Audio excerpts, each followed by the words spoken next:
panelista fará uma pequena apresentação e logo nós passaremos para perguntas que podem ser enviadas aí pelo canal de comentários. Começamos, então, pela Ana Cláudia Pereira. Boa tarde, Ana. Boa tarde, muito obrigada, Silvia. É um prazer fazer parte desse ciclo de debates, especialmente desse painel no qual contamos com algumas convidadas bastante ilustres e certamente com muitas contribuições para um debate importante e que já tem estado na agenda de mobilização por algum tempo. Então, para a ONU Mulheres, essa parceria também com a Folha de São Paulo, a Universidade de Brasília, tem um grande valor para a gente e nós acreditamos que é somente com essas parcerias que realmente podemos transformar e avançar aí na garantia dos direitos das mulheres. Então, eu vou trazer um pouco uma perspectiva dos marcos internacionais que embasam a discussão sobre cotas. A Ana Carolina Querino, que esteve no primeiro dia do evento, falou um pouco sobre o momento em que estamos, alguns marcos de referência, e eu vou me aprofundar um pouco nisso e acredito que as demais panelistas vão trazer algumas informações mais específicas, né, sobre sistemas eleitorais e contextos. Eu acho importante essa retomada porque são esforços que estão consolidados, que vêm se consolidando já há muitas décadas, e esse tema, muitas vezes, emergem novos atores, novos cenários, temos avanços e retrocessos, então sempre acho importante retomarmos essa perspectiva dos marcos e dos padrões internacionais, dos consensos internacionais que vão se produzindo ao longo do tempo, né? Então, a gente tem, no nosso trabalho, enquanto ONU Mulheres, que temos essa função, né, de promover o avanço da igualdade de gênero, o empoderamento das mulheres no mundo todo, especificamente nesse tema da participação política das mulheres, existem várias referências, porque, como eu disse, é uma luta, uma demanda que vem de um longo tempo e que tem estado ali como objeto de debate da própria ONU e outros organismos internacionais já há algum tempo. Mas a gente tem como uma primeira e talvez uma das mais centrais referências, a própria Convenção para a Eliminação de Todas as Formas de Violência contra as Mulheres, a CEDAW. Isso porque a CEDAW, além de ser um documento prescritivo, ela é também uma convenção, né, que foi ratificada e tem que ser assinada e ratificada pelos diversos países.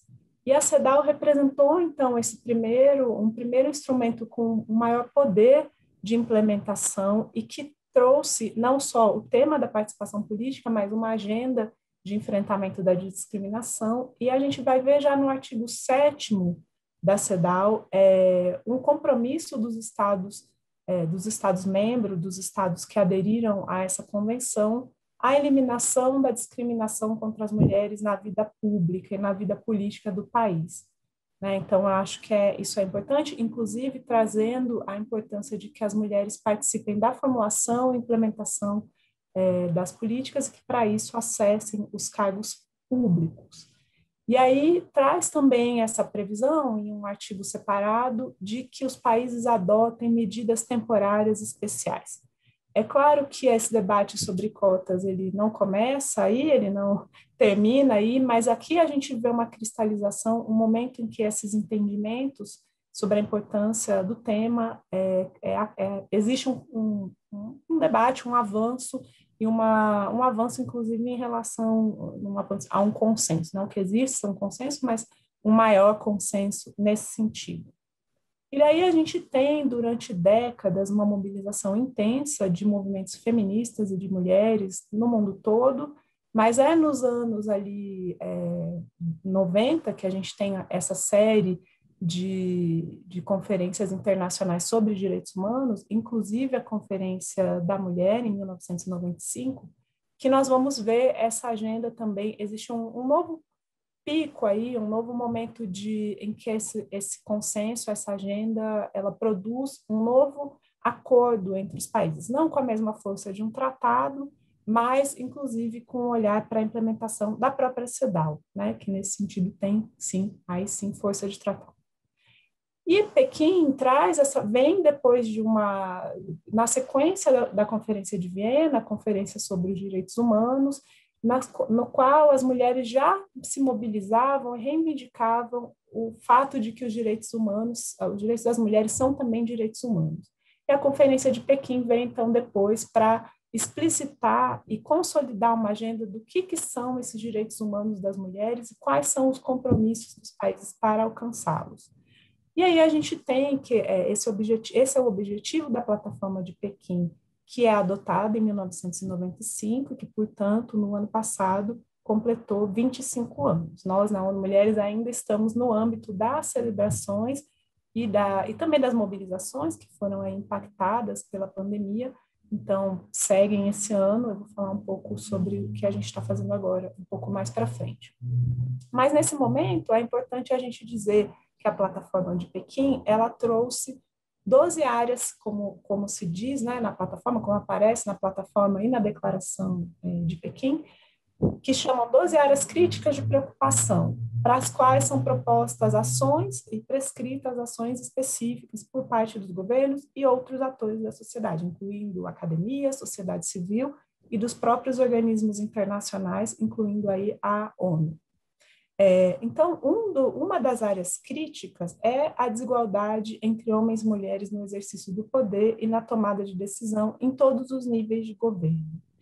E a própria plataforma, ela vai explicitar esse entendimento de que isso é uma questão de justiça, né? Porque existe uma questão de melhora das democracias, mas existe também a questão dos direitos políticos das próprias mulheres, e existe uma questão de avanços da democracia que não é possível ser realizado sem a participação das mulheres.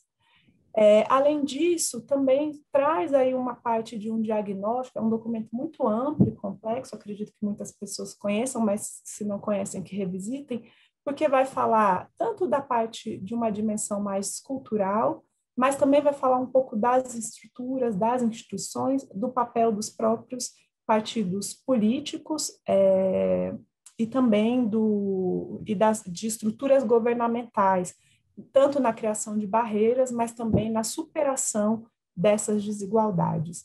Mas eu quero chamar a atenção aí, particularmente para o papel dos governos, quando a gente está falando de instituições, a gente está falando de sistemas eleitorais e da regulamentação que rege os próprios partidos políticos, a gente está falando de um papel primordial dos Estados, membros das Nações Unidas, em promoverem a participação política. E daí, como prescrição, eu acho que convém destacar brevemente duas dimensões bastante importantes. Então, a primeira é que, quando possível, quando necessário, que se adotem medidas para reformular ou corrigir alguns vieses do próprio sistema eleitoral, e também o impacto, olhando para o impacto sobre as mulheres, e também conclamando os partidos políticos para que possam revisar suas práticas, o papel das mulheres, a possibilidade das mulheres acessarem postos de liderança e também a sua colocação nas listas eleitorais. Então, são dimensões, tenho certeza que vão aparecer aí muitas vezes no nosso debate, que já apareceram antes, né?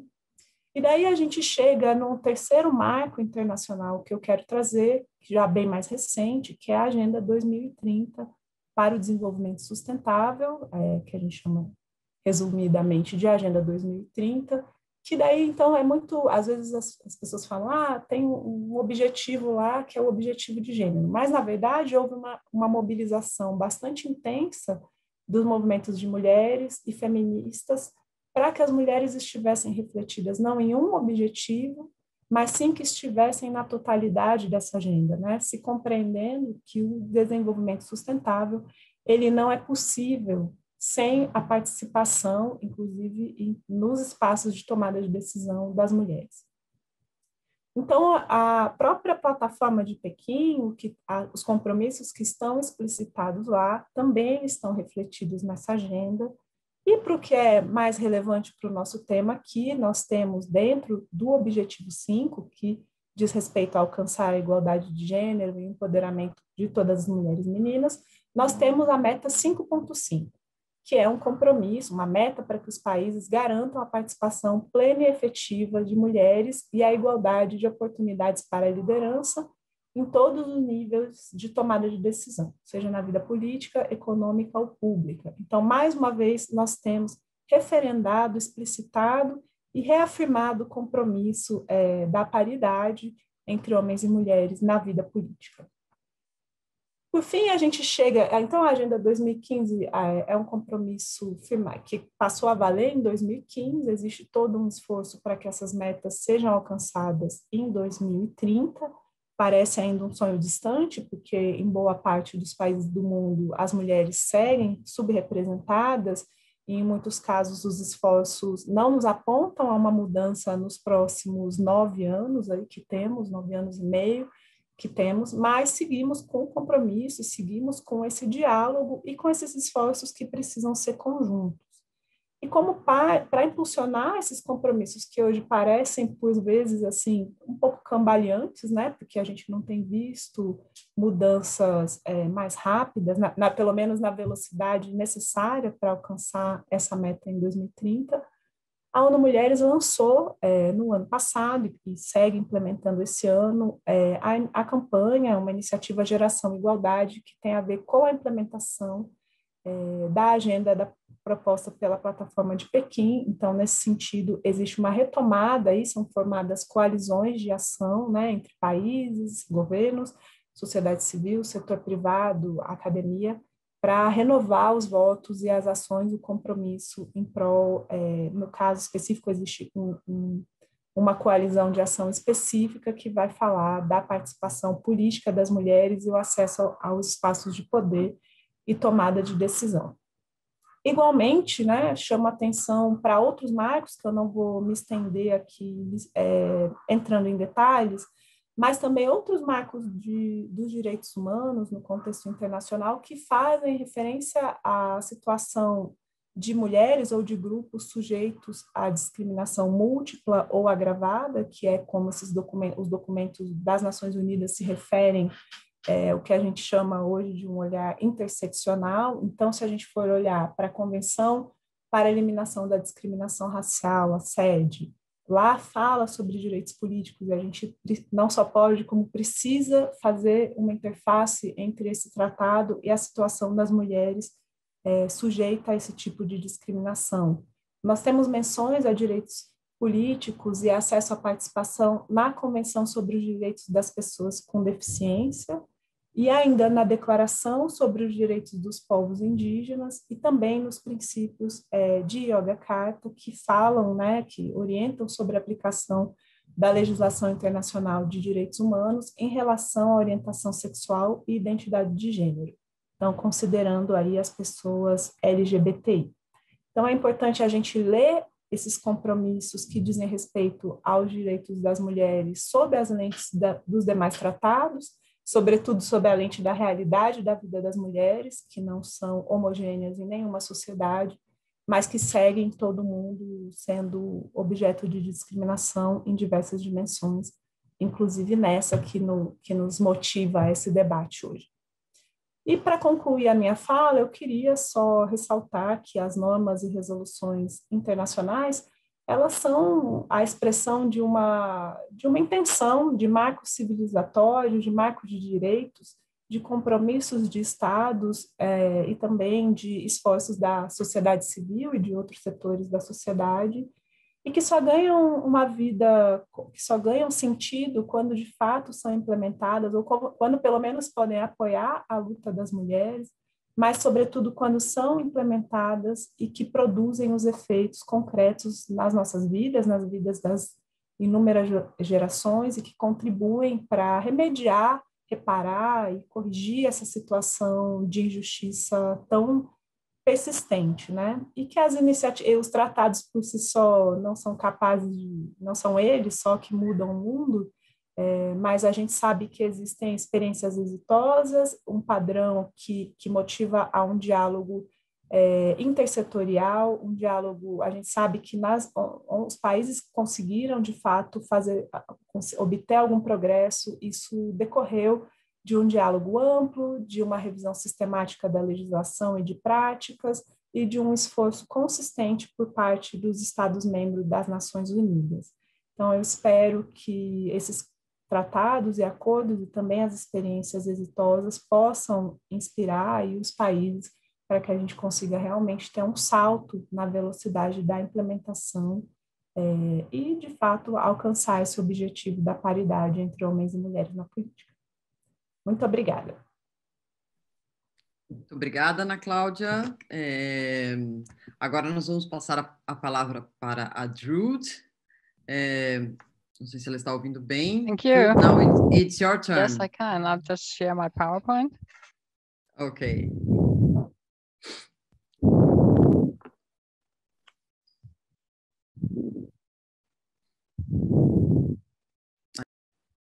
No, you can't see anything?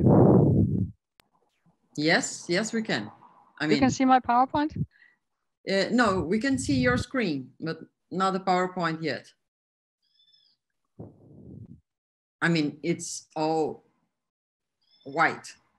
It's all white.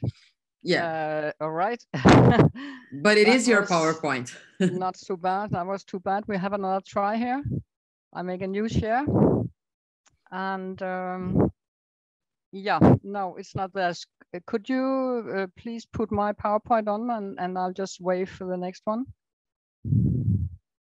You want to skip your presentation? Yes, I would like some of you to put on my PowerPoint since this is not working. Ok. Thiago, pode ajudar? Eu não sei fazer isso. Só um momento, pessoal. I'm sorry.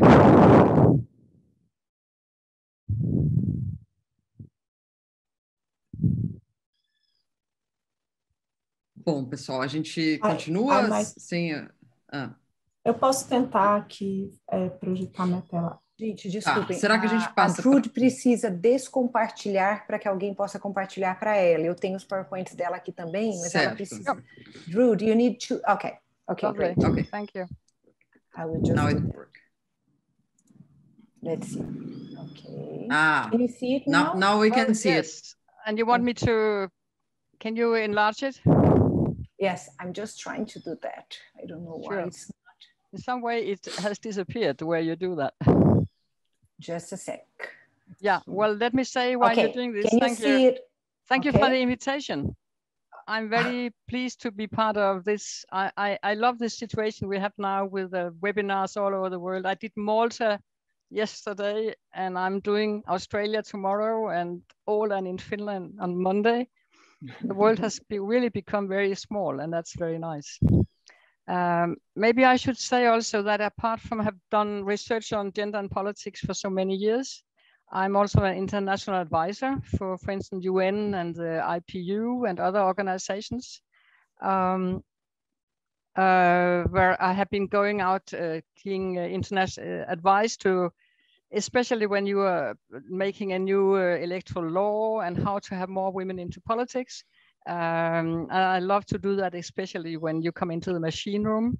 And I've been doing international advice, for instance, in Egypt, in Bhutan, in Sierra Leone, in Egypt, etc., etc.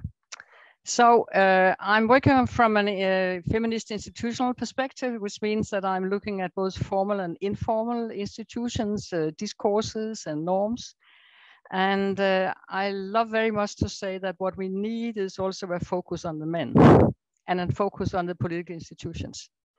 And I like not just posing why are women underrepresented, but also posing why are men overrepresented. And are the political institutions sufficiently inclusive towards women and towards minority? Thank you. I do like this. Can you see me? Next, please, Flavia.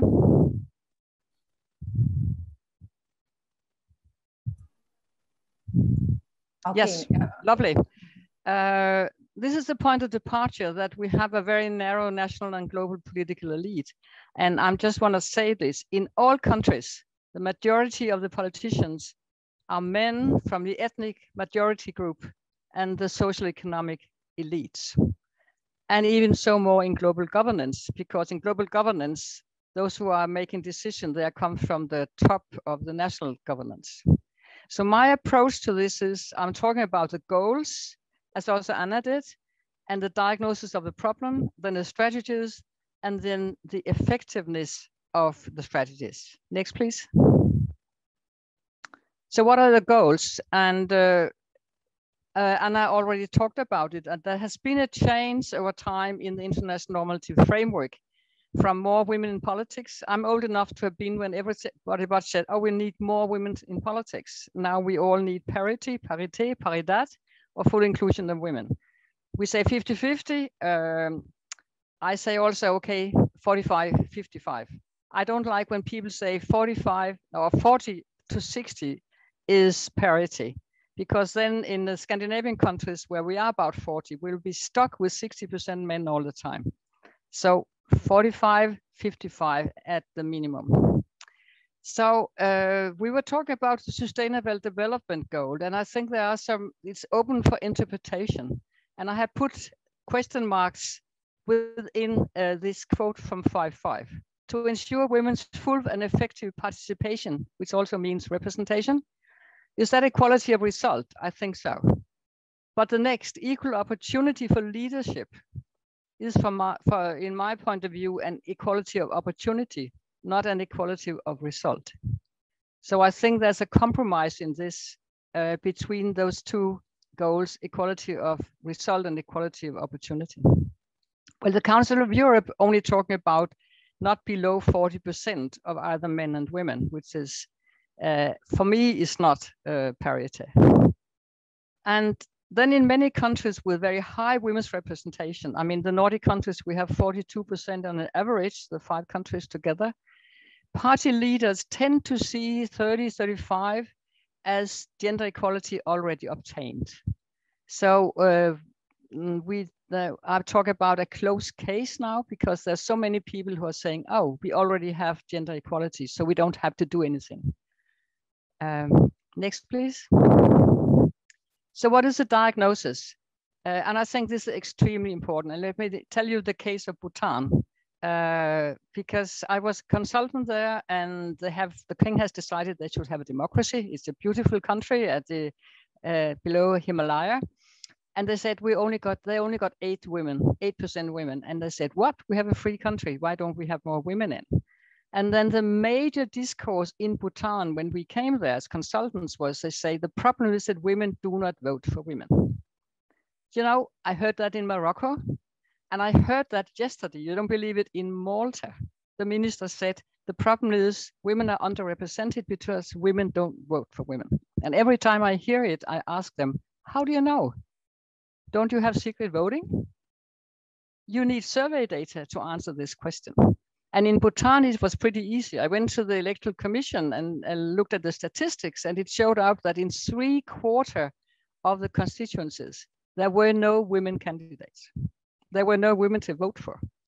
And still they argue that the problem, the diagnosis is that women do not vote for women.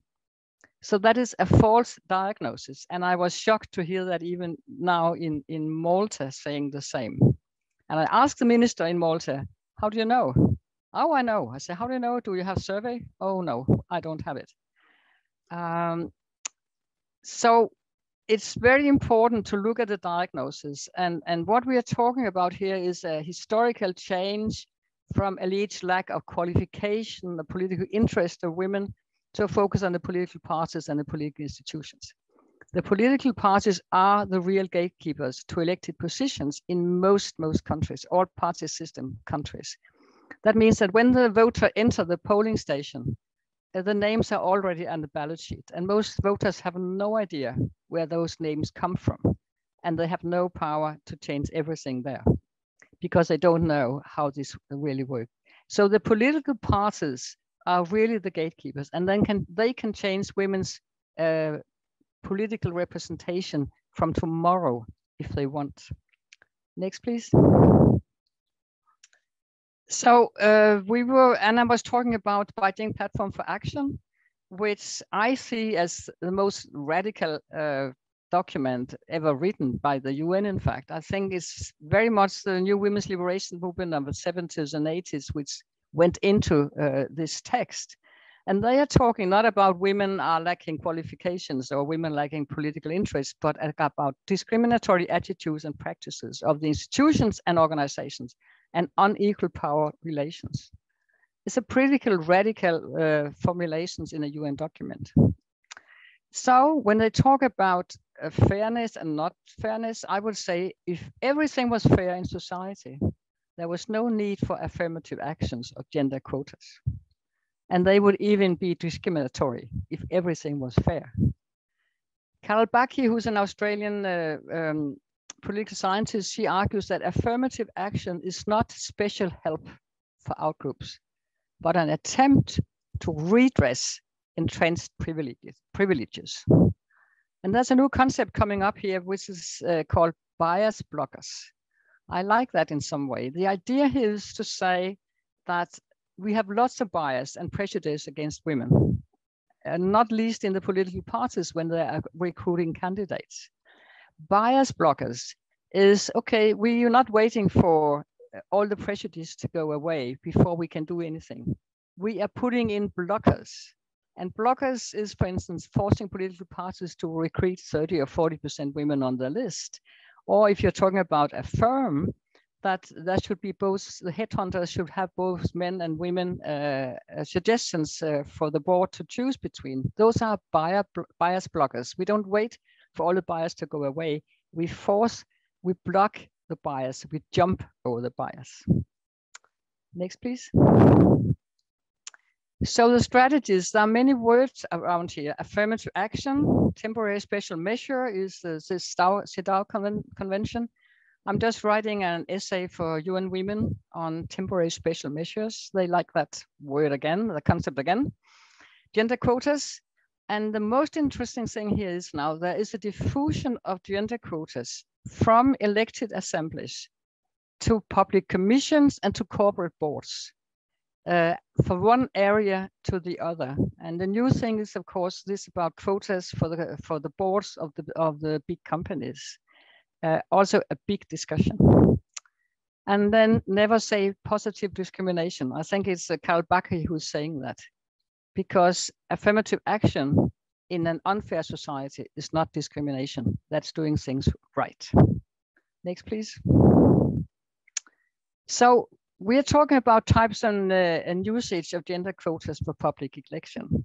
And I've been studying gender quotas for many years. I thought I would do that for 2 or 3 years. And now I've been in this business for 10 years because this is an ongoing thing. It's an amazing development in the world. 2/3 of the world's countries make use of some type of electoral gender quotas, and about 90 of them by law, the other voluntary party quotas. And don't forget, they're adopted by democratic, semi-democratic, as well as authoritarian regimes. So every type of regime are now adopting gender quotas. There's a big discussion about whether, is it worth adopting gender quotas in a non-democratic society? But I can tell you, I have been also to Algeria, Rwanda, lots of other countries who are not listed as democratic. There are feminists everywhere who are pushing for having more women in decision making. And I think we should support all of them. So the 3 main types of gender quotas, and I guess many of you would know that, it's the voluntary party quotas. Individual parties can just start doing that. That is typically the Scandinavian way of doing it. So we have here Sweden, we have South Africa, and both of those 2 countries are using the SIPA system. You have 50-50 men and women, and you alternate men, women all the way through the list. You only have to decide whether the list starts with a man or a woman, which of course is important if you only have one seat. Then the legislative candidate quotas. That is, of course, Latin America being the most common in Latin America. And then the reserve seats is when you, in advance of the election, a certain amount of seats are reserved for women, like Morocco, 60, Rwanda 2 per district. Please, the next. So this is a picture, I'll just say very quickly, regime type and quota adoption. You can see in what the Freedom House called the free, that means the more democratic in terms of civil rights and political rights. there's no use of reserved seats. That's why I'm a little bit shocked that they're talking about this in Brazil right now than in Malta. The semi-democratic countries have all three types of gender quotas, and then the not free or the authoritarian regimes have a preference for reserved seats. Please, the next. So here you have the rank order in the world, and I put Brazil in as number 141, which is pretty low, and I know people are very dissatisfied with it. I guess that's one of the reasons why we have this seminar here. You can see that most of them who are at the top here, we have the top 9, they have a PR system, which is best for women's representation, or a mixed system. And you can all see that all those from the Global South who are on the top 9 list, they do have some kind of quotas. If I came from Brazil, I would look very much on Finland, because Finland also have an open list system. You don't vote for parties, you vote for persons. You have no quotas at all. But of course, it took Finland from 906. They were one of the first to give women the right to vote. So more than 100 years to reach the 46%. Next, please. So here you have a map, and you can see the green one. This is the Latin America. This is really the region which is most covered by gender quotas.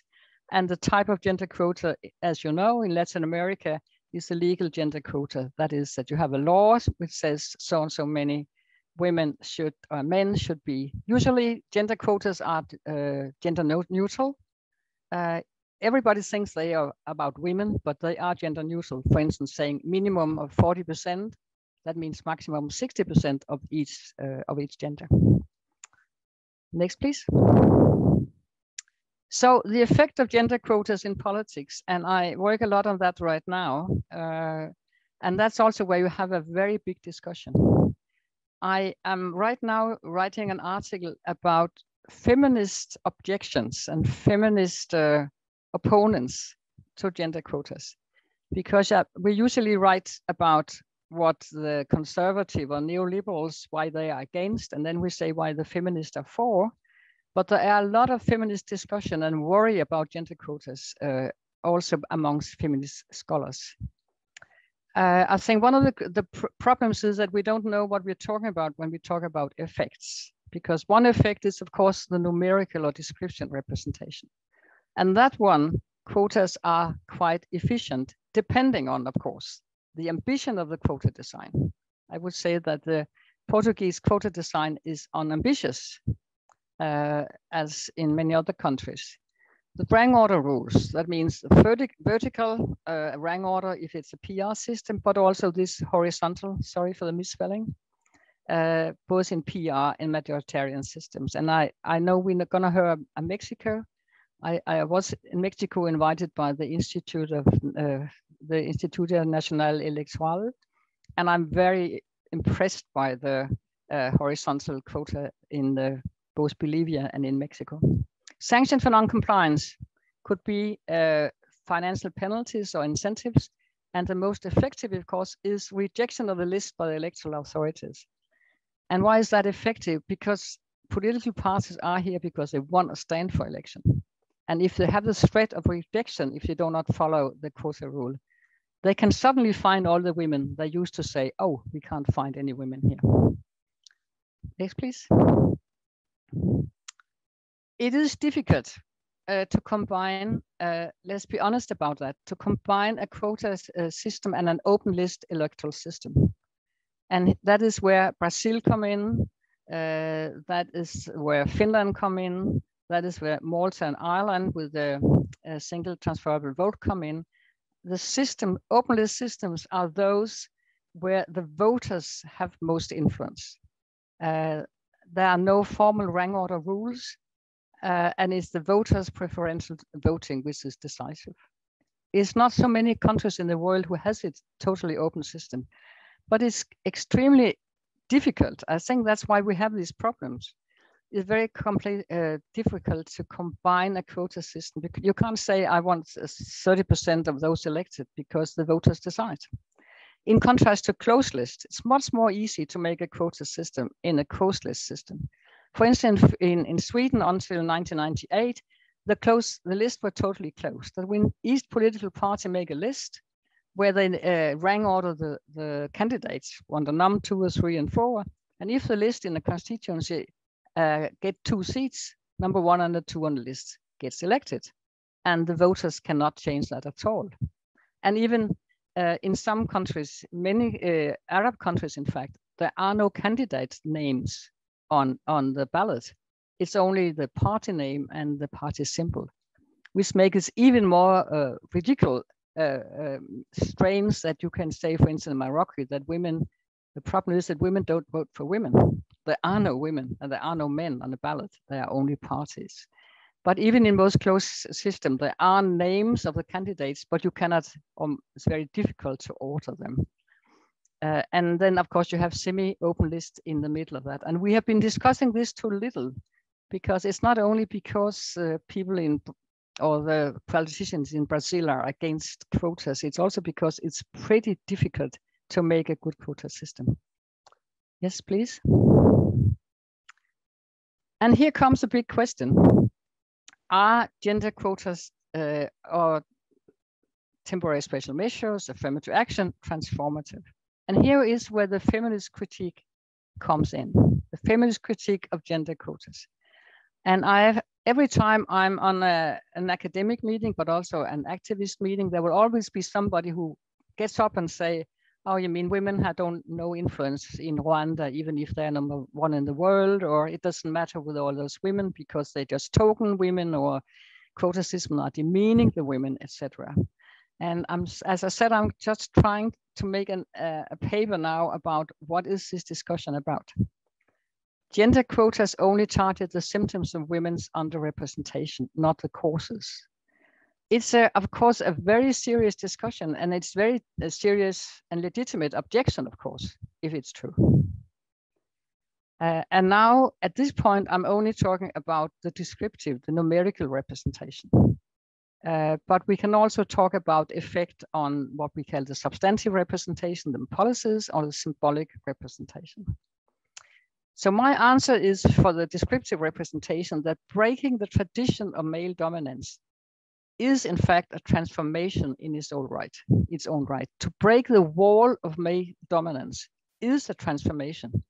And it has a clear effect with gender quotas on the numerical representation. We have seen those jump in history if you have an efficient and ambitious quota regulation. We have seen also effects, we can call them symbolic effects, when you have more women, or even when you have the first women, the prejudice against women and the normality of male dominance is being broken, and people begin to adjust to the fact that women can also be politicians. And I think some of the discussions here is when you say that gender quotas cannot stand alone. I agree. Gender quotas cannot stand alone. You have to do everything against the violence against women candidates. You have to do something about the lack of resources, etc. But I would argue that no gender equality measure can stand alone, because patriarchal is an integrated system. So you have to have lots of strategies and lots of parallel strategies. So let me end by saying what I wrote here in the end of it, because when it said that gender quotas is not transformative, I just want to remind you that creating a gender equal society will not come through a coup d'etat.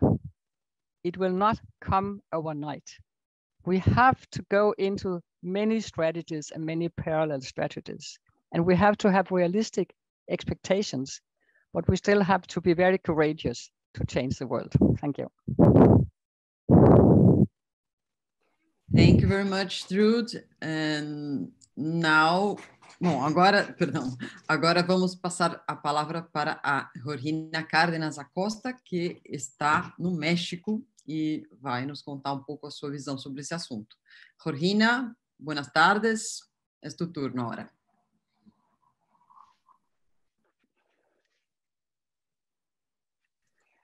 Muchísimas gracias. Bueno, pues agradezco mucho la oportunidad de estar con ustedes para compartir algunas reflexiones en torno a los alcances de la paridad en México. Y bueno, pues señalar que durante la segunda década del siglo XX y los albores del siglo XXI, una serie de conceptos como la igualdad sustantiva como un derecho humano, las acciones afirmativas, el empoderamiento, las cuotas de género, la paridad, la interseccionalidad, entre otros, comenzaron a integrarse de forma amplia tanto en documentos internacionales como nacionales y locales. Estos cambios, la verdad es que no podrían entenderse sin la influencia del movimiento feminista, ¿no? Definido por Isabel Allende, me gusta mucho esta definición, como un océano fluido, poderoso, profundo que tiene la complejidad infinita de la vida, que se mueve con olas, corrientes, mareas y a veces con tormentas furiosas. Sin duda, el feminismo es un proyecto ético que ha permeado en las instituciones y en la vida cotidiana de las personas. Y no solo tiene un potencial de cambio para la vida de las mujeres, sino para la humanidad, porque apuesta a la dignidad de las personas y a un cambio civilizatorio. Y bueno, pues justo aquí estamos las mujeres, madres, las hijas y hasta las nietas de esos feminismos del siglo XX. Esos feminismos que primero lucharon por la obtención de derechos políticos y civiles para las mujeres y luego visibilizaron la violencia, crearon una epistemología feminista, tipificaron el feminicidio y han permitido aquí en México a las mujeres de la Ciudad de México y de Oaxaca decidir sobre su cuerpo. Asimismo, han hecho efectivo el derecho a las mujeres a acceder paritariamente a los puestos de elección popular. La igualdad ya no es más un concepto abstracto, sino que se está traduciendo en una efectiva representación política de las mujeres, quienes ahora de forma paritaria construyen y definen la agenda pública y política. De acuerdo con el informe global sobre brechas de género 2020 del Foro Económico Mundial, México se encuentra en el lugar 14 de entre 153 países en materia de empoderamiento político. Esto nos está hablando de que el principio de la paridad está siendo efectivo. Es una herramienta exitosa para la incorporación cuantitativa de las mujeres. También habría que mencionar que en la academia ya se hacía necesaria la existencia de nuevos diálogos teóricos y políticos. La democracia incluyente tenía que abrazar la igualdad y la diversidad e integrarla de tal forma que ésta fuera parte del imaginario social y que fueran reconocidos los derechos libres de discriminación y de exclusión. Me parece que cada día hay más personas convencidas de la imperante necesidad de percibir y vivir el mundo más allá de la visión hegemónica, heteropatriarcal y colonial.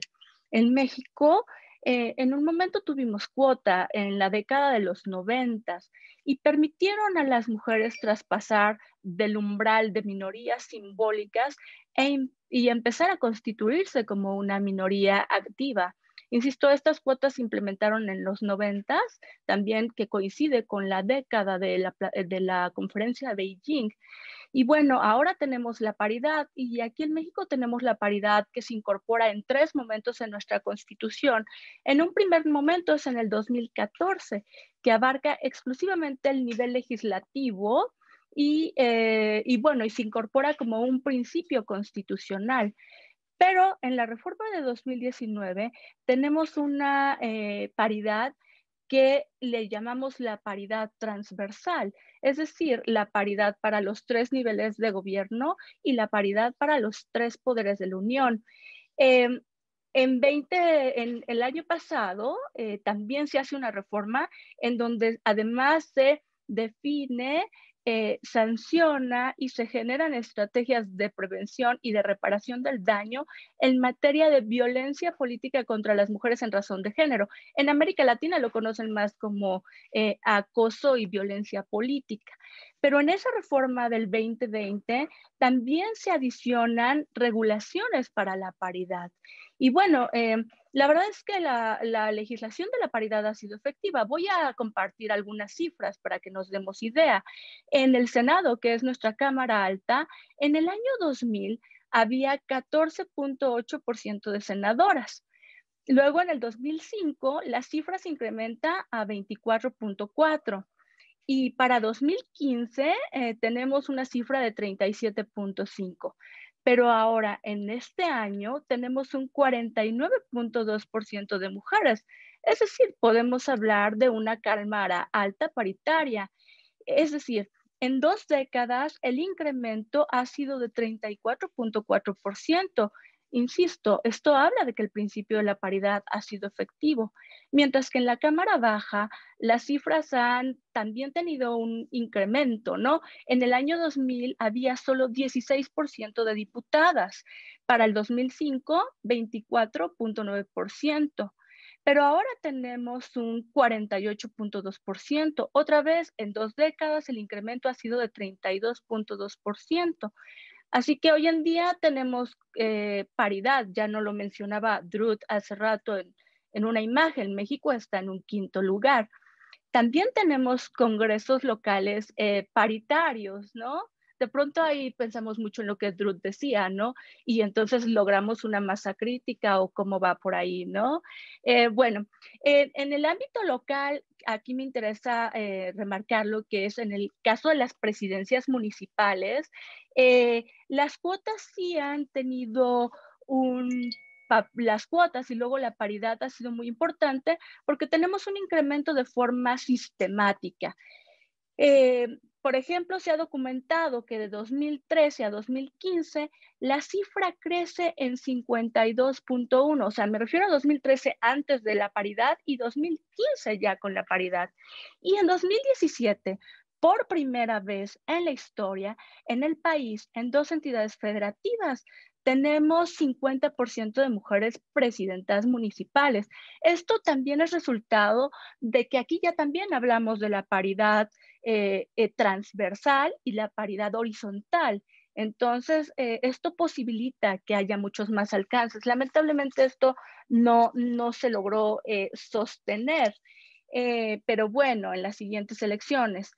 Pero bueno, para el 2018 tenemos que hay un incremento de presidentas municipales con un 22.5%, pero las alcaldesas no están gobernando más que al 16% de la población total del país y los hombres están gobernando mayoritariamente las capitales, que esto habla de que tienen mayores accesos a los recursos. Bueno, la verdad es que las mujeres están enfrentando obstáculos importantes en sus partidos políticos para ser postuladas. A pesar de esto, podemos decir que existe una pluralidad de género y partidista en los municipios y estamos buscando transitar de una representación descriptiva a una representación sustantiva en los municipios. En este sentido, recupero a Ana Wesmes, que plantea que la representación numérica en los espacios de toma de decisiones no hace la diferencia si no se acompaña de una toma de conciencia respecto a elaborar una agenda de género. Sin embargo, yo aquí quisiera apuntar que la responsabilidad de construir una agenda pública de género no debe de recaer exclusivamente en las mujeres, sino debe de ser primero que nada una política de Estado y una responsabilidad de todas las personas gobernantes. Las transformaciones institucionales y legales, la verdad es que aún no logran debilitar suficiente el sistema de dominación masculina. Persisten resistencias para que más mujeres estén llegando a los espacios de toma de decisiones. Esto particularmente en los cargos unipersonales, como en las gubernaturas. Por ejemplo, en México, en toda la historia solamente ha habido 7 mujeres electas gobernadoras y ahora que el INE, el Instituto Nacional Electoral, crea unos lineamientos para que se postule en las siguientes elecciones, donde va a haber más de 22,000 cargos, se postularan a 8 mujeres, los partidos políticos lo impugnaron. Entonces, bueno, los cargos unipersonales es un reto. Lo mismo pasa con las presidencias municipales. Nuestra primera presidenta municipal estuvo en Chilpancingo, Guerrero, en 1936, aun cuando las mujeres ni siquiera tenían derecho al sufragio a nivel local, que se obtiene en el 47. Y ahorita solamente tenemos un 22.5%, es decir, son 556 presidentas municipales de 2,470 municipios que tiene el país. La verdad es que también la paridad, habría que decirlo, en el trabajo etnográfico que he realizado, es que ha sido vivida por muchos varones como avasallamiento, y en este sentido se han generado estrategias de retención del poder para sostener hegemonía masculina. Se ha implementado estrategias que Araceli Burguetie define como paridad simulada o usurpación permitida. ¿Qué quiere decir esto? Es decir, que las mujeres formalmente son postuladas en las listas, pero o las obligan a renunciar, o aun cuando ellas firman como presidentas municipales, no ostentan el poder, son los hombres. Y muchas veces se apuesta a la genealogía del poder, es decir, hombres que postulan a sus parientas o esposas para que ellas sean las que gobiernen. Y bueno, durante 2015 y 2018, varias presidentas municipales estuvieron renunciando antes de tomar protesta en sus cargos de toma de decisiones que habían, para los que habían sido electas. Esto todavía es que se habían hecho arreglos políticos y de coerción, pero esto posibilitó que algunas entidades como Chiapas y Oaxaca modificaran su constitución para restringir este tipo de intenciones. Y bueno, pues esto ha sido todo un tema. Bueno, es necesario generar mecanismos efectivos para que las mujeres entiendan que las mujeres, bueno, para que toda la población entienda que las mujeres somos sujetas de derechos.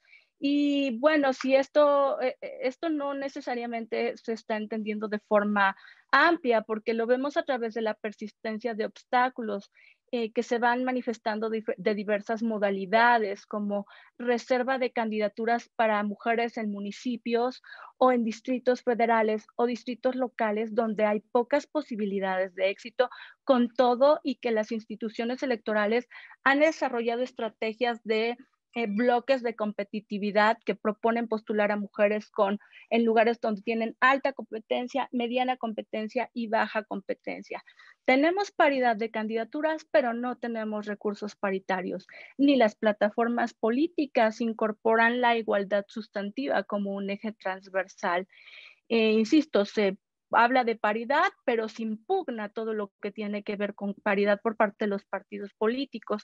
Y uno de los obstáculos más grandes que tenemos para la implementación de la paridad y el reto más grande es la violencia política contra las mujeres en razón de género, porque se está atentando contra la dignidad humana. Entonces, bueno, me parece que es necesario ampliar el esquema de conocimiento científico en torno a la violencia política en razón de género, aportar diferentes miradas analíticas a este tipo de violencia. A mí me ha servido mucho la literatura de América Latina. Las mujeres seguimos estando colocadas en posición de minusvalía, con carencia de capital simbólico, encarnado a través de disposiciones duraderas tanto en la mente como en el cuerpo de las mujeres. Y también habría que decir, ahorita que en México estamos en proceso electoral, no podemos dejar de mencionar que el camino hacia la democratización de la vida social y política en nuestro país transcurre actualmente en un entorno complejo donde la violencia siempre está presente como una posibilidad y más que nunca representa un duro reto para el desenvolvimiento de la vida ciudadana y política, y esta expresión se ha acentuado en los procesos electorales. Y bueno, La verdad es que las expresiones de la violencia de género se presentan en un contexto electoral que se ligan a otras expresiones como el aumento de la violencia feminicida, la violencia dirigida hacia las y los luchadores de derechos humanos y a las agresiones a las y los periodistas. Y bueno, habría que decir que si bien la paridad en el marco normativo ha logrado exponer las injusticias, la discriminación, la exclusión de las mujeres, es necesario avanzar y seguir realizando análisis a nivel multinivel sobre el acceso, ejercicio y permanencia de las mujeres en todos los espacios de decisiones. Y bueno, finalmente es importante señalar que la paridad es un gran logro del movimiento feminista. La paridad se ha articulado como una herramienta jurídica que ha buscado subsanar el déficit democrático, pero es necesario que se comparta el poder. Es imperante que tenga un efecto corrosivo que llegue a las estructuras de las grandes instituciones en las que se realiza y se reproduce no solo el orden masculino, sino también el orden social. Gracias. Muchas gracias, Georgina. Muy interesante. Só para lembrar que a Georgina está mencionando as eleições, o processo eleitoral, e se trata das eleições legislativas, não? Eleições de meio de mandato que ocorrem agora em julho, não? Julho, agosto, por aí. Bom, antes de passar a palavra para a Flávia, eu gostaria de lembrar as pessoas, aos que estão nos assistindo, se quiserem fazer perguntas, que, por favor, mandem pelo chat aí do YouTube, que a gente vai estar fazendo depois da apresentação da Flávia. Flávia, por favor, a sua vez. Muito obrigada, Silvia. Muito obrigada, Ana Cláudia, Drew, Georgina. Estou muito contente de fazer parte desse painel. E queria, inclusive, lembrar as pessoas que estão nos assistindo hoje que os debates de ontem e de anteontem também foram riquíssimos, né? E estão disponíveis no canal da ONU Mulheres no YouTube. Então, eu estou numa situação, de certo modo, privilegiada, né? Porque eu pude acompanhar os debates nesses dias. Hoje eu vi as apresentações tão ricas das minhas colegas e agora posso falar um pouco do Brasil nessa perspectiva, né? Situando o Brasil em relação a tantas questões e problemas que foram colocados, né? Numa perspectiva global, de análise de sistemas e recursos institucionais, sistemas eleitorais, recursos institucionais, à luz também de experiências como a do México, que a Georgina acabou de nos trazer, né? Eu, como todas, né, parto de um ponto que tem relação com os marcos internacionais e com essa nossa história recente de construção política, né, da paridade como algo que diz respeito aos direitos humanos e à democracia ao mesmo tempo, né? Eu queria lembrar que essa linguagem da paridade ela está presente de maneira muito importante, né, nas declarações de Quito de 2007, de Montevidéu de 2016, e ali essa conexão entre participação igualitária na esfera pública e qualidade da democracia a partir de um campo em que essa linguagem se desenvolve no debate, na construção de marcos de direitos humanos é muito clara, né? Essa triangulação entre democracia, direitos humanos e desenvolvimento sustentável é parte também da Agenda 2030 e hoje é mobilizada contra retrocessos nas três frentes. O Brasil é um contexto, né, em que tem sido bastante frequente o ataque aos três vértices desse triângulo, e um exemplo é a exclusão pelo governo brasileiro da Agenda do Desenvolvimento Sustentável do Plano Plurianual 2020-2023, que aconteceu em dezembro de 2019. Né? Bem, o contexto latino-americano nos mostra o potencial dessa construção política da paridade, né? É um contexto que mostra avanços muito significativos na participação política das mulheres, e esses avanços estão diretamente relacionados à adoção de cotas legisladas, sobretudo eleitorais, né, que permitiram, então, um percurso, e eu vou falar um pouco disso, em direção à paridade. A Argentina foi o primeiro país a adotar cotas eleitorais em 1991 e, desde então, ao menos 16 países na região adotaram cotas ou paridade entre os gêneros. O percentual de legisladoras mulheres na Câmara Baixa, né, no equivalente à nossa Câmara dos Deputados, mais do que triplicou entre 1990 e 2020, indo de 9% a 32,9%, segundo os dados da IPA. 8 países da região têm hoje mais de 40% de mulheres na Câmara Baixa: Argentina, Bolívia, Cuba, Costa Rica, Granada, México, Nicarágua. O Brasil, que pelos dados que tenho agora de março de 2021, ocupa o 133º lugar no ranking global da União Interparlamentar, está justamente nessa lanterna na América Latina, né? Com 15% de mulheres na Câmara dos Deputados, posiciona-se juntamente com o Paraguai e acima apenas de Bahamas, Antígua e Barbuda, Belize e Haiti. Nesse quadro, faz sentido compreender o que colaborou para o avanço em direção à paridade. E eu penso especialmente nos casos da Argentina e do México, né, de que falou agora a Georgina, que adotaram legislação de cotas eleitorais também na década de 90 e avançaram em direção à paridade. O que podemos aprender com esses casos, né? E eu listo aqui muito brevemente alguns dos pontos que me parecem cruciais. A adoção inicial de legislação de cotas eleitorais importa, mas foi crucial o processo posterior de incremento dessa legislação. Segundo lugar, esses incrementos se deram por meio de decretos ou de novas leis para fazer frente a pontos cegos na legislação, para melhor adaptar a legislação ao sistema eleitoral existente e para driblar resistências por parte dos partidos. Em terceiro lugar, em quarto lugar, isso só foi possível por meio de coalizões multipartidárias e de atuação coordenada entre atores institucionais e da sociedade civil, destacando-se os movimentos feministas. Essas coalizões multipartidárias, e que incluem atores institucionais e da sociedade civil, permitiram ganhos de legitimidade com efeitos no debate público. Foram, assim, ativadas redes de apoio, de monitoramento e de pressão que incluem elites políticas, lembrando, diferentes partidos, atores do judiciário, da academia, movimentos sociais. Isso foi possível na medida em que houve ação estratégica para potencializar oportunidades e pontos de entrada nos níveis nacional e subnacionais. E nisso eu me junto ao final da fala da Drude.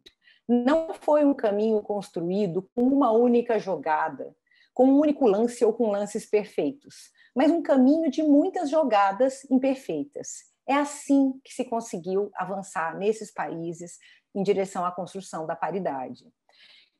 Destaco também o papel que teve a justiça eleitoral nesses países, de diferentes formas, na ampliação do debate, na regulamentação de leis e normas, no monitoramento, na responsabilização dos partidos com consequências legais quando não cumprem a lei.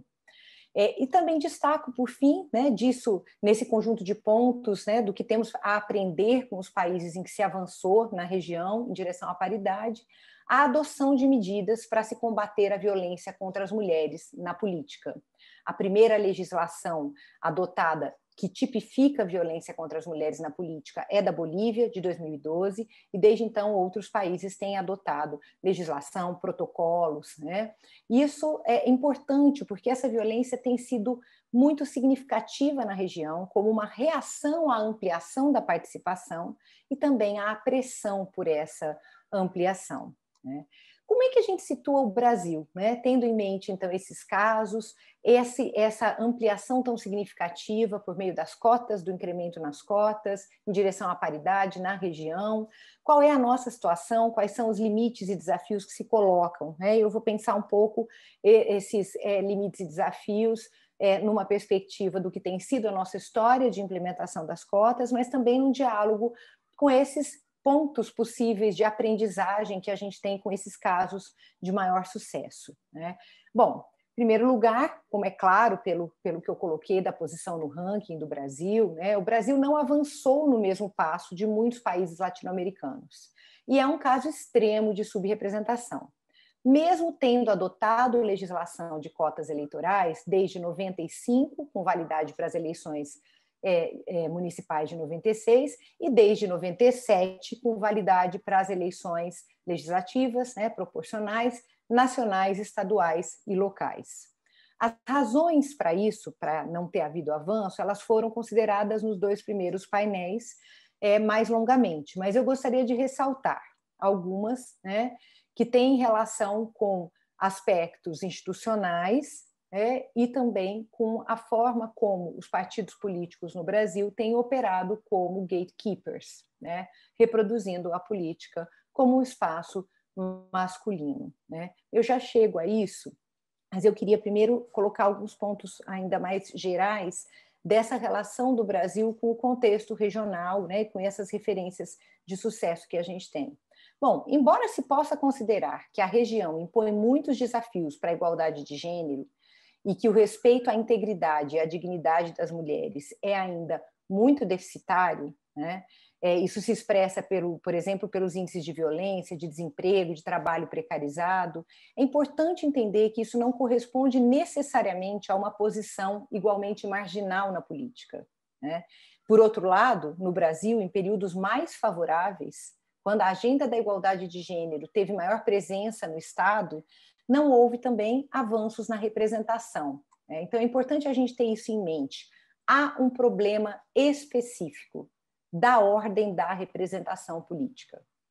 Por isso, precisamos de construção institucional adequada, isto é, com o claro propósito de promover a paridade, né? E, como nós sabemos e temos ouvido nesse evento, legislação de cotas ou paridade tem sido o instrumento que tem melhor garantido esse resultado, ainda que a gente vai discutir um pouco mais os limites num caso como o brasileiro, em que adotamos cotas, mas os efeitos são muito fracos.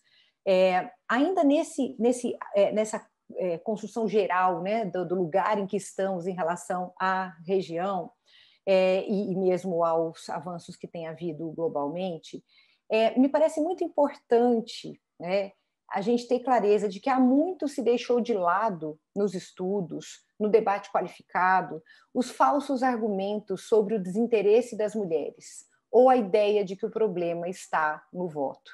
Mas eles ainda rondam, né, como espectros no debate público brasileiro. Drude nos esclareceu que também em Malta, no debate de que ela participou ontem. Mas, bom, nós entendemos já, né, com décadas agora de estudos, que o problema está no modo como as instituições incentivam ou desincentivam a participação das mulheres e no modo como os homens, em sua atuação nos partidos políticos, operam para preservar sua condição de sobre-representação e os privilégios associados a essa sobre-representação. Como eu disse, no debate brasileiro permanecem espectros que justificam a subrepresentação, desviando o assunto do que é significativo e atribuindo às próprias mulheres a responsabilidade pelas engrenagens que as excluem, ou que tornam o custo da participação desproporcionalmente alto para elas. É bom lembrar, quando se fala em desinteresse, que no Brasil, segundo dados do Tribunal Superior Eleitoral, as mulheres são aproximadamente 46% das pessoas filiadas a partidos. Por que elas buscariam se filiar aos partidos se não tivessem interesse? O que acontece depois? Por que é tão difícil candidatar-se e, uma vez candidatas, ter uma candidatura efetiva e vencer eleições, né? Bom, eu queria ainda colocar um ponto, brevemente, antes de ir para questões específicas do Brasil, com as quais eu daí vou fechar, que é que a representação importa, a Drude falou disso, eu concordo plenamente com ela, importa em termos descritivos para romper, né, com esse pacto, essa porta que não permite a entrada das mulheres no espaço da política, e importa, como várias pesquisas têm mostrado, inclusive na região, na Argentina, há pesquisas muito interessantes sobre isso, do ponto de vista substantivo, quer dizer, quando há mais mulheres, há mais proposições relacionadas a direitos das mulheres, questões que dizem respeito às suas experiências e necessidades, e há maior aprovação de legislação nesse sentido, né? Mas eu trago isso aqui para dizer algo sobre o caso brasileiro que é muito importante, que é que algo que nós temos aprendido é que não haverá incremento da participação das mulheres se as regras não forem construídas numa perspectiva interseccional, né? Então, mudanças recentes na legislação nos mostram, né, que é preciso construir política afirmativa numa perspectiva que considere gênero, mas que considere também raça, classe, né? Porque senão nós corremos o risco de reproduzir recortes racistas e de garantir a seletividade da participação ao promover políticas afirmativas, né? Agora, de maneira bem específica, e aí eu já vou caminhando para o final para a gente poder ter um tempinho para conversar, por que o Brasil está nessa posição, né? Por que nós olhamos para a região, temos todos esses aprendizados, né? Mas é preciso discutir todos esses aspectos numa perspectiva em que vemos aí uma política, uma legislação de cotas implementada há cerca de 25 anos, mas com baixos efeitos. Então, em primeiro lugar, eu acho que é muito importante a gente lembrar que as cotas eleitorais têm limites em sistemas de lista aberta, nos quais não há ranqueamento, nos quais não há posição definida. Já foi falado sobre isso também. Então, a Lei 9.504, de 97, que é a legislação válida, ela esbarra nesse limite do sistema eleitoral brasileiro, né? Mas ela também esbarra nos partidos como gatekeepers. Desde o início, fizeram questão de interpretar a lei de modo que permitisse que não preenchessem os 30% mínimos de um dos gêneros nas listas eleitorais partidárias e têm se recusado a cumprir a legislação, o que nos coloca um problema, que não é só apenas de desenho do sistema eleitoral, mas de como tem sido essa dinâmica entre a autonomia dos partidos para definir as suas prioridades de um lado e de outro, a legislação que expressa, né, concepções de justiça e interesses coletivos, né, referenciados pela agenda da igualdade de gênero, da paridade, né? Bom, é assim, mas tem havido incrementos, né, no caso brasileiro. Então, tem havido reformas legais que permitiram que se passasse a responsabilizar e a punir os partidos ou coligações caso não atendessem à demanda, né, à determinação legal de um mínimo de 30% de candidaturas na lista eleitoral. Então, em 2009, a redação da lei mudou, passando a determinar que é necessário preencher e não apenas reservar 30% das vagas, né? E, a partir de 2018, e de uma decisão do Supremo Tribunal Federal, os partidos passaram a ser obrigados a dispor de recursos mínimos, né, para candidaturas femininas, aplicando no mínimo 5%, e são duas coisas diferentes, mas eu junto aqui, do fundo partidário à qualificação das mulheres entre eleições e no mínimo 30% do fundo eleitoral partidário e do tempo reservado na TV e no rádio para as candidaturas de mulheres. A Justiça Eleitoral tem tido um papel na regulamentação e na responsabilização dos partidos, mas esse papel ainda é fraco, né? Ainda que haja maior institucionalização dessa agenda e de mecanismos de controle, né? A sociedade civil tem cumprido um papel importante no monitoramento e na exigência de transparência por parte dos partidos. É importante lembrar também que, com a decisão do TSE, do Tribunal Superior Eleitoral de 2020, homens e mulheres negras tiveram maior acesso a recursos do fundo eleitoral partidário. Ainda precisamos de mais pesquisas sobre isso, mas os dados mostram que os avanços no reconhecimento de que a subrepresentação de gênero e de raça precisa ser enfrentada por mecanismos institucionais, eles de fato esbarram, né, em algo que é a necessidade de se controlar o modo como os partidos utilizam os recursos de financiamento determinados por lei como destinados a candidaturas de mulheres e de pessoas negras. Um outro ponto que eu preciso trazer, né, e com o qual vou caminhando de fato para finalizar a minha fala. Então, se a nossa legislação tem sido fraca pelas razões discutidas, né, mas, por outro lado, tem havido incrementos, e esses incrementos têm levado, como se discutiu nos últimos dias, a um aumento nos índices de representação, eles são muito baixos, mas no caso da Câmara dos Deputados, por exemplo, esses incrementos permitiram que pela primeira vez se passasse do patamar de 10%, aumentando 50% o percentual de mulheres eleitas, né? De mulheres eleitas para a Câmara dos Deputados. Hoje nós temos 15% da Câmara dos Deputados de mulheres, né?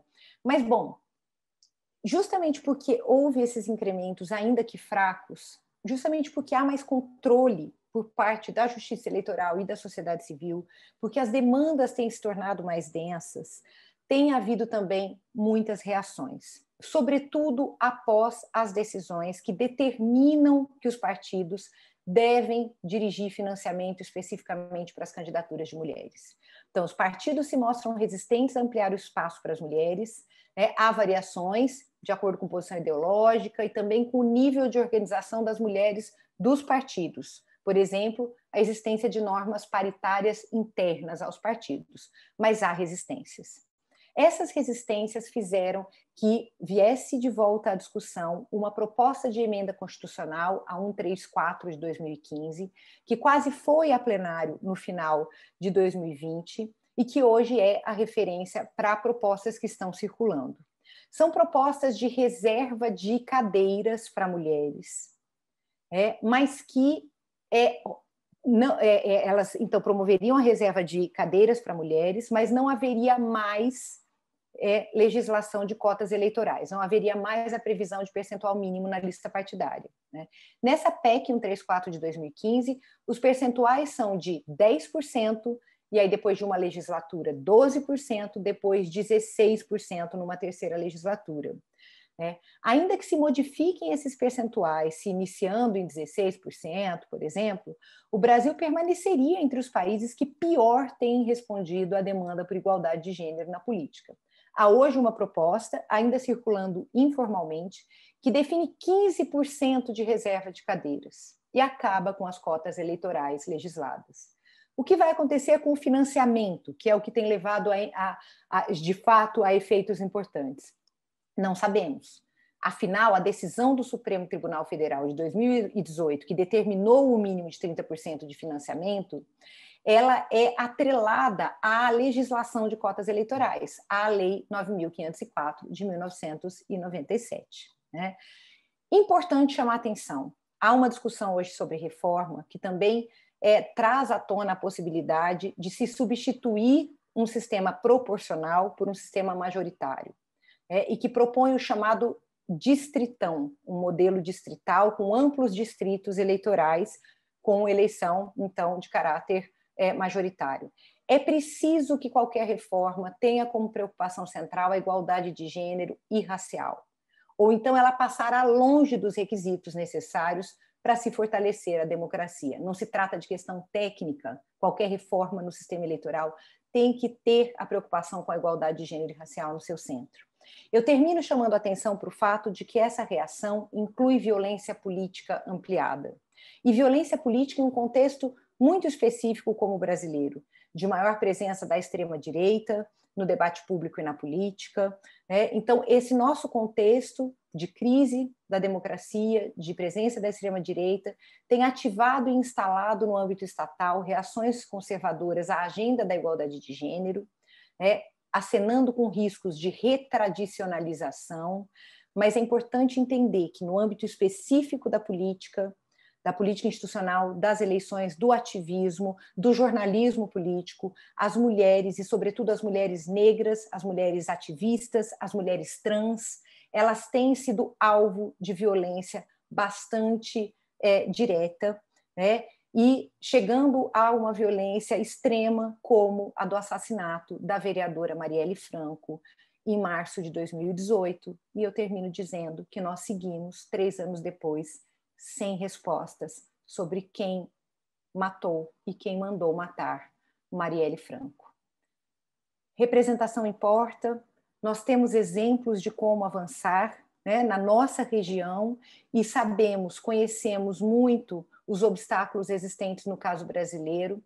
Precisamos ser criativas, precisamos de coalizões amplas, e é possível avançar em direção à paridade. Obrigada. Obrigada, Flávia, muito clara a sua apresentação, agradeço muito. Estão aparecendo algumas perguntas aqui da audiência e uma delas tem justamente a ver com isso que você falou, mas ela está direcionada para a Drude. A pergunta eu vou fazer em português, imagino que a Drude esteja ouvindo a tradução. A pergunta é justamente com relação a essa proposta que há no Brasil hoje de trocar as cotas de 30%, que existem hoje, né, para uma reserva de cadeiras em 15%, ou seja, isso acabaria sendo o teto, né? E a pergunta também vai além e questiona se existe algum número cabalístico, né? O que há por trás desses cálculos, né? Como calcular o que seria o número ideal para cotas, né? Acho que você tocou nesse assunto na sua apresentação no começo, mas acho que valeria a pena retomar aqui. Yes. It's not the numbers which is the problem here. It is the reserve seat system. And you have to be very careful here. Reserve systems can come in different shapes, right? But if I understand it right, the first question is, where do the women come from? They have to be elected in some way. The reserve seats system where you're appointed, or like in Kenya, they say if not sufficient number of women are elected, there are 47 women who the parties have already listed, but they have not been part of the election. And women, to enter a parliament as not being part of the election is so damaging for your legitimacy, for your power, right? So what I hear now is if you do what we call the best loser system, that is what they're talking about and I can't understand why something is going on here since Malta and Brazil is talking about making a reserve seat system at the same time. Well, take Morocco, which I know very well. I have been writing an article with a Moroccan colleague. You have reserve seats, 60 women are reserved and they are elected on a national list, but it's almost impossible for women to get into the normal district seats because the men and the parties say, no, now women have these reserved seats. So we don't need to have any nomination of women to the general seats. Let me take the Malta. It was the minister of something in Malta who said, we like to make these reserved seats because then we don't have to change anything about the present system. And I would add all the men in the present system because they only have 13%, right? Women. I like the reserved seats because we just add the women and we don't have to change anything in our existing system. And that, I think, is the biggest problem. And also when we talk about intersectionality, the biggest problem is that there's no intersectionality demands on the men, only on the women, right? I don't know how they're going to make it. I would love to see this proposal and please send it to me. But be very careful about reserve seat systems and the legitimacy of the women in this one. So I don't care if we're talking about 50 or 20%, but if people don't count them, that's no good. Okay, thank you very much. A próxima pergunta é para Georgina. Georgina, há uma pergunta da nossa audiência a respeito dos clãs familiares políticos no México. Se eles são uma barreira, um obstáculo para mais eleições de mulheres. Enfim, que papel jogam os clãs, as famílias tradicionais da política mexicana como um obstáculo para que as mulheres cheguem ao poder?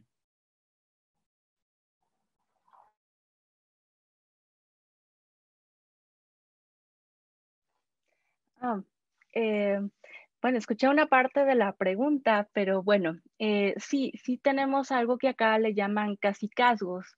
Y esto se aprecia y se ha documentado desde finales del siglo pasado por las diferentes especialistas en el tema respecto a efectivamente, o sea, que son como grupos de familias que buscan retener el poder y que entre ellos se lo van repartiendo.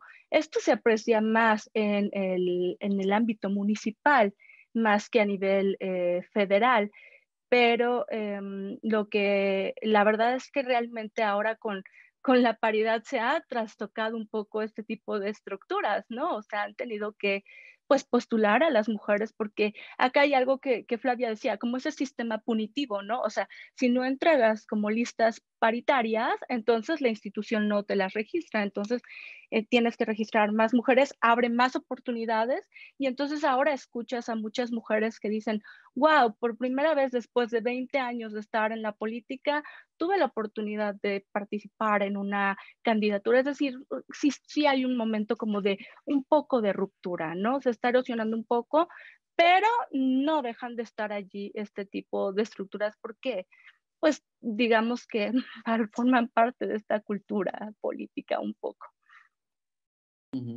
Muitas graças.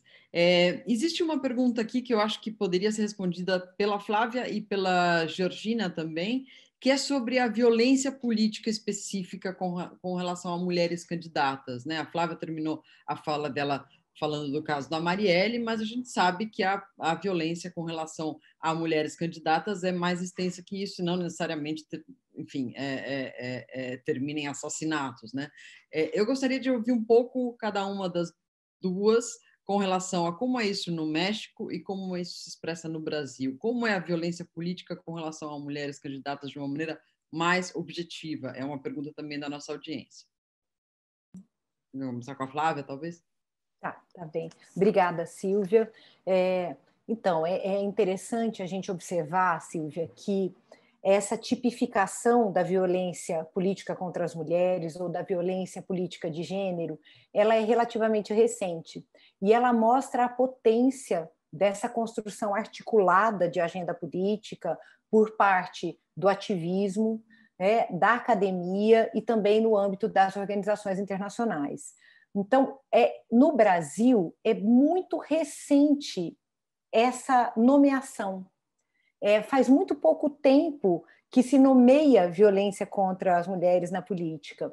E o assassinato de Marielle Franco, embora seja, é claro, um caso extremo, ele foi ele disparou, né, todo um conjunto de debates que permitiram avançar mais rapidamente nessa discussão. O que a gente tem hoje, muito brevemente, na literatura, nos documentos internacionais? Primeiro, essa violência é uma violência que atinge as mulheres como uma forma de prevenir a participação, ou de excluí-las dos espaços de atuação política. Esse atingir as mulheres não significa que atinja a todas as mulheres igualmente. Então, no caso do Brasil, a gente tem visto que essa violência atinge de maneira particular, com padrões específicos, as mulheres negras, as mulheres trans, e é muito interessante como mulheres ativistas têm sido atingidas no seu ativismo político, mas também quando atuam construindo candidaturas de maneira muito específica. O fato de terem uma trajetória como ativistas demarca o tipo de violência que elas sofrem.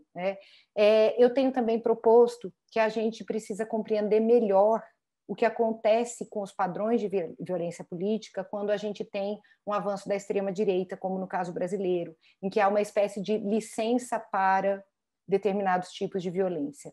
Importante entender, a violência não é só física, ela não é só assassinato, há uma tipificação hoje colocada sobretudo pela Mona Lina Crook, e pela Juliana, agora me fugiu o nome da Juliana, que falam em violência física, mas também violência simbólica, violência psicológica, violência sexual e violência econômica. Eu vou parar por aqui, mas eu queria dizer que, no caso brasileiro, a violência econômica tem aparecido de forma muito forte como uma reação a essas decisões de 2018 e de 2020 que determinam que os partidos devem financiar, sim, com o mínimo de recursos as candidaturas de mulheres e de pessoas negras. Obrigada. Obrigada, Flávia. Georgina, ¿quieres añadir algo sobre el tema de México? Sí, algo muy rápido. Sí, en el caso de México, hemos documentado que la violencia política contra las mujeres se vive en todo momento, ¿no? En las precampañas, en las campañas, durante el proceso electoral, una vez que fueron electas y aún cuando salen del cargo. Realmente es un fenómeno muy complejo, pero ya tenemos ciertas mediciones, es decir, sabemos que en los procesos electorales, como hace rato no lo aclaré, pero ahorita en México estamos iniciando un proceso electoral para renovar cargos, se incrementan las violencias contra hombres y contra mujeres, pero en el caso de las mujeres sí hay situaciones específicas. Por ejemplo, a través de las redes sociales, las violencias van dirigidas con estereotipos de género, dirigidas contra mujeres indígenas, afromexicanas o que tengan alguna discapacidad. Sí hay una mayor acentuación allí y sí es preocupante porque tenemos asesinatos. La semana pasada tuvimos el asesinato de una precandidata en Oaxaca que ya había recibido amenazas, pero los asesinatos... ella ya había recibido amenazas y habían asesinado a su pareja en 2015. Entonces, sí es un problema realmente grave. Fue álgido en la elección de 2018 y pues esperemos que el clima de violencia pues descienda. Muchas gracias, Georgina. Há uma pergunta que eu acho que pode ser estendida a todas as panelistas, e talvez aí a gente possa ir já fechando o debate, que a gente está estourando um pouco no horário, mas, enfim, acho que todas poderiam opinar sobre isso. A pergunta é, muitas pessoas leem como uma atuação definitiva o papel da justiça eleitoral no que diz respeito a estabelecer as regras para a disputa das mulheres. Isso acontece no Brasil, isso acontece no México, talvez aconteça também na Europa, talvez a Drew possa falar um pouco sobre isso, e até que ponto tanta responsabilidade deve ser colocada na justiça eleitoral e até que ponto outras instâncias ou partidos ou instituições deveriam estar mais envolvidos nisso. É um papel apenas da justiça eleitoral? Não sei se a Ana Cláudia quer falar alguma coisa, já que ela ainda não respondeu a pergunta. Podemos conversar com ela e depois fazer a ronda, não sei. Obrigada, Silvia. Bom, vou falar do ponto de vista da contribuição da ONU, e acredito que as demais panelistas podem trazer mais elementos específicos sobre o contexto brasileiro. Mas quando um Estado adere a um tratado, esse padrão, ele se aplica ao Estado em sua completude. Então, a gente vê aí um papel ativo, uma responsabilidade dos três poderes, né, do legislativo, executivo e judiciário. O judiciário, em particular, ele tem um papel muito específico no que se refere, não só o judiciário, mas também todo o sistema de justiça, considerando também o Ministério Público, tem um papel aí muito importante, muito relevante, por exemplo, na fiscalização da prestação de contas de campanha, né, que no caso do Brasil, boa parte das ações afirmativas que nós temos se referem ao financiamento da formação de candidatas, das mulheres dentro do partido, mas também de campanhas, recursos financeiros e outros tipos de recursos. Então, o judiciário, o sistema de justiça tem aí um papel fundamental e que é insubstituível. E, para além disso, a questão da violência política também, que existe também, assim, não só o judiciário, né, porque a gente sabe que o Brasil ainda não conta com um marco específico de legislação, então esse tipo de violência contra as mulheres na política, ele não está tipificado, o que faz com que as mulheres também não tenham recursos, não só para que seja criminalizado, mas também que as mulheres tenham recursos, canais para denunciar e sejam previstos recursos e mecanismos específicos para isso. Mas, para além disso, o sistema de justiça, a violência em geral, ela já é passível de punição e de prevenção. Então, aí também vejo um papel muito relevante do Poder Judiciário que tem trazido esses temas, né? Tem trazido, a gente viu no contexto das eleições de 2020, a realização de lives e debates sobre violência política contra as mulheres. É muito importante essa dimensão da conscientização, mas também de medidas, de uma adoção de um marco institucional que, de fato, proteja as mulheres. E aí é um esforço realmente que precisa ser coordenado entre o legislativo, o executivo e o Poder Judiciário, mas com certeza o Poder Judiciário tem aí um papel central na garantia de direitos. Eu acho que isso ressalta do que a gente está falando, garantia de direitos que estão aí, que não estão sendo efetivados. Então, isso eu acho que ressitua essa questão, é uma politização, enfim, tem questões mais específicas do contexto, mas eu acho que, de forma mais geral, essa participação se justifica porque são direitos que não estão sendo efetivados. Certo, obrigada, Ana Cláudia. Drude, você gostaria de falar algo sobre essa questão? É papel apenas da Justiça Eleitoral? Okay. I'm aware of the role of the electoral authorities in Latin America and the court cases, but in Europe, and especially in Northern Europe, and especially in the Nordic countries, it's never been anything which is decided in the courts, and never been any electoral authority who has intervened in this. The high women's representation in our countries is caused by the political parties, and not because they love women, but because they have strong women in the political parties who have sometimes made cross-party alliances, and a strong women's movement outside the political parties. So I think the strongest combination is you have a radical grassroots feminist movement pushing, or like the Me Too movement, and then you have some professional lobbyists, and then you have the women within the political parties who have pressed. So it's never been a case of the courts. It's a case, and that's why. But I mean, when I go around in Africa, for instance, they say, how long time did it take you to get 40%? And they said, it took us 100 years, my dear. That's why we make this distinction between incremental track, which is the Nordic one, and the fast track, which, for instance, in Rwanda, Bolivia, etc. Let me also add this about the violence against women. I mean, even if we have a high women's representation, of course, we have lots of problems. But for instance, all the hate speech, which I know is all over the world, and the social media. And we just had an investigation here in Denmark saying that, I mean, both men and women have sexual harassed on the internet, but only women are harassed also targeted their body and their gender. And that women have much more higher risk than men for being attacked on the media because of being women.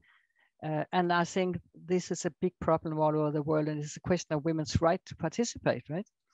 The last thing is I would just recommend the IRIS solution to your problem. I don't know if you know that, but Ireland has asked me for a long time, how can you make a quota system in a single transferable vote system where people just vote for persons? I said, you can't, but they have done it. What did they do? They have decided that if you don't, there has a requirement of 30% candidates of women, and next election 40. And if the parties do not comply, they will lose half of the funding from the state, which is extremely high, very important for the parties. And when they made this rule, and you can do that even in an open list system, of course, they all complied. And now for the first time, the increase in the women's representation. So they would lose half of their money. We have the same system in Georgia, but the biggest party in Georgia is led by a billionaire, so he doesn't care. And it didn't work in France either, because the biggest party was too rich for this, right? But when you have to have a really high amount of money, then they're going to comply. And I can recommend that system, maybe. I don't know. Seems nice. Bom, Georgina, gostaria de falar um pouco sobre como é a questão da justiça, a atuação da justiça eleitoral no México e como outras instituições, outras instâncias do governo poderiam participar para incrementar a participação feminina na política?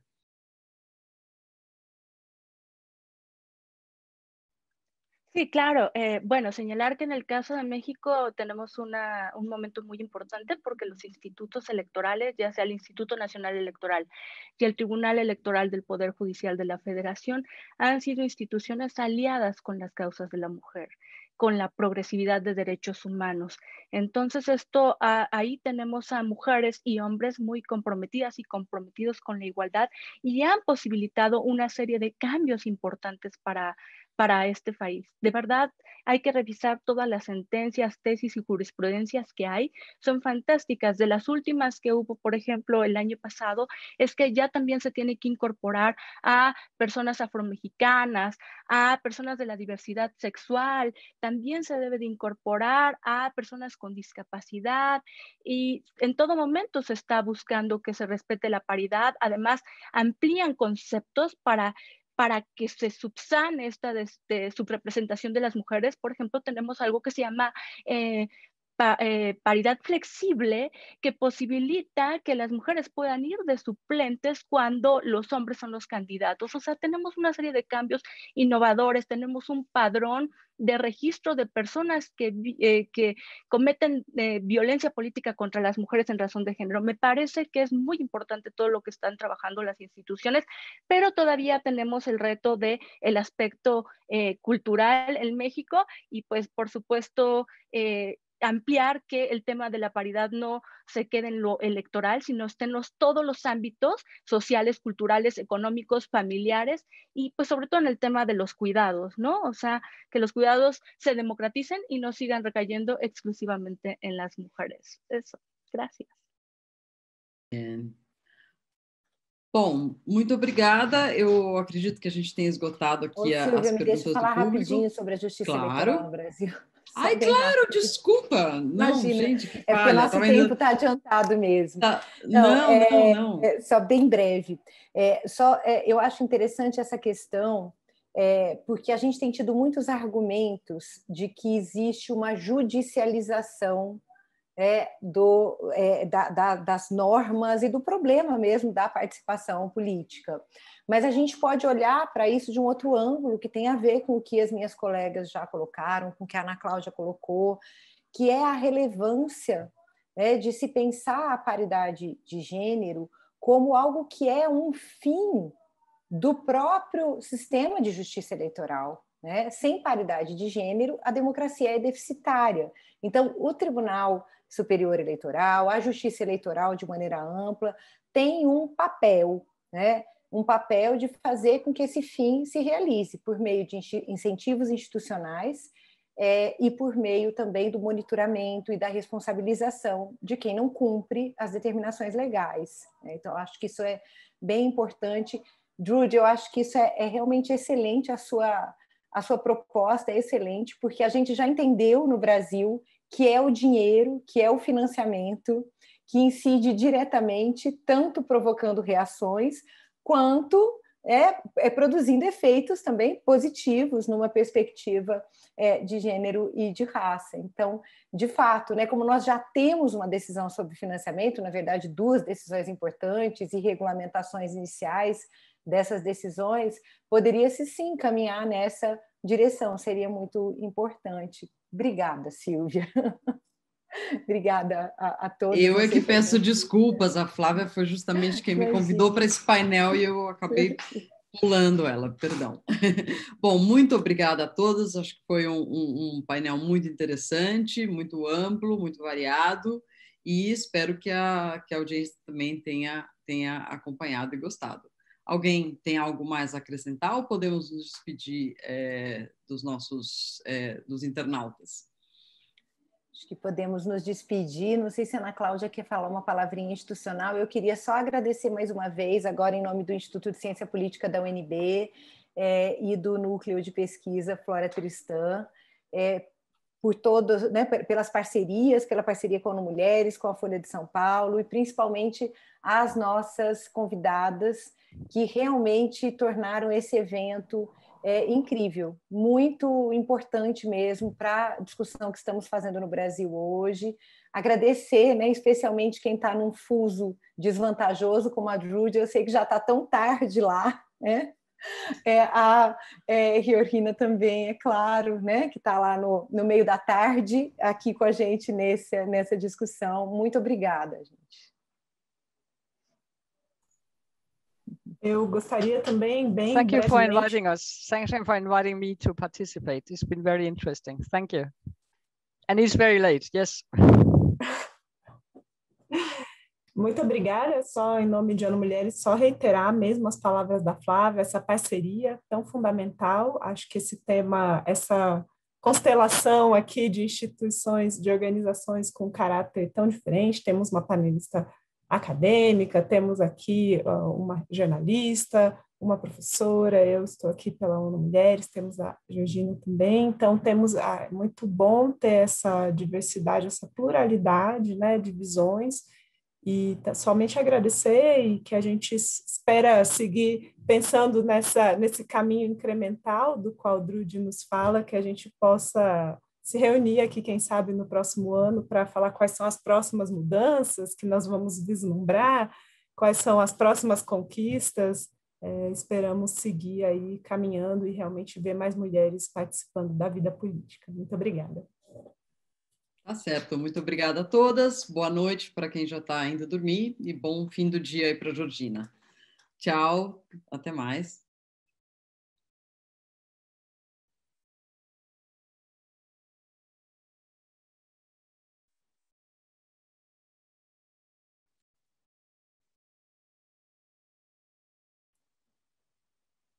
Terminamos?